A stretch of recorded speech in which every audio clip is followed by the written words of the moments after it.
कौन सी बड़ी बात हो गई यार? तुम तो ऐसे रिएक्ट कर रही हो जैसे कभी तुम्हें थप्पड़ पड़ा ही नहीं है। कभी माँ बाप ने चाटा नहीं मारा क्या तुम्हें? एक मैंने मार दिया तो तुम्हें इतनी प्रॉब्लम हो रही है यार। बेवकूफों वाली बात कर रही हो यार। बिल्कुल बिल्कुल सही बोला, बिल्कुल सही। हम लड़कियों का ना ये जीवन रह गया है।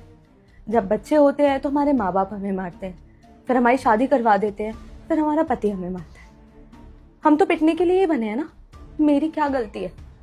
इनफैक्ट मुझे तो ऐसा लगता है कि पत्नी के नाते जो भी एक पत्नी को अपने पति के लिए करना चाहिए, मैं वो सारी चीजें करती हूँ। तुम हमेशा से चाहते थे कि तुम्हें एक ऐसी लड़की मिले जो घर संभाले, तुम्हारा बच्चा संभाले और तुम्हारी भी देख रेख करे। मैंने वो सब किया। मुझे तो ये भी नहीं पता कि मैंने ऐसा क्या चीज थी जो गलत करी और उसकी सजा मुझे मिल रही है। अरे मैं जानती हूँ कि तुम्हें स्टार्टिंग से मुझसे शादी नहीं करनी थी। इनफैक्ट तुम्हें किसी से भी नहीं करनी थी। तुम इस डिसीजन के अपोज थे, पर फिर भी एक बार मुझे सीरियसली बैठ के बात कर लेते, हम कोई सॉल्यूशन निकाल लेते ना। तुमने तो मेरी जिंदगी खराब कर दी और मेरे बेटे की भी।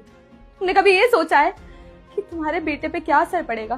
तुम उसके सामने मुझे मार देते हो, सबके सामने यही सब करते रहते हो, क्यों?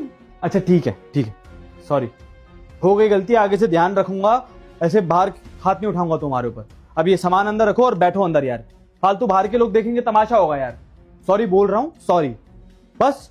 तुम रिक्वेस्ट जो कर रहे हो ना, वो इसलिए नहीं कर रहे हो क्योंकि तुम्हें एहसास हो गया है कि तुम्हारी गलती। तुम इसलिए कर रहे हो क्योंकि तुम्हें पता है अगर मैं चली गई तो तुम्हें प्रॉपर टाइम पे खाना कौन देगा, तुम्हारे ये घर को कौन देखेगा। मैं ना बहुत अच्छे से समझती हूँ तुमको।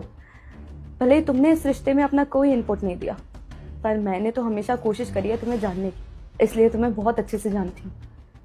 आज जो भी तुम कर रहे हो ना, बस इस सब चीज़ों की वजह से कर रहे हो।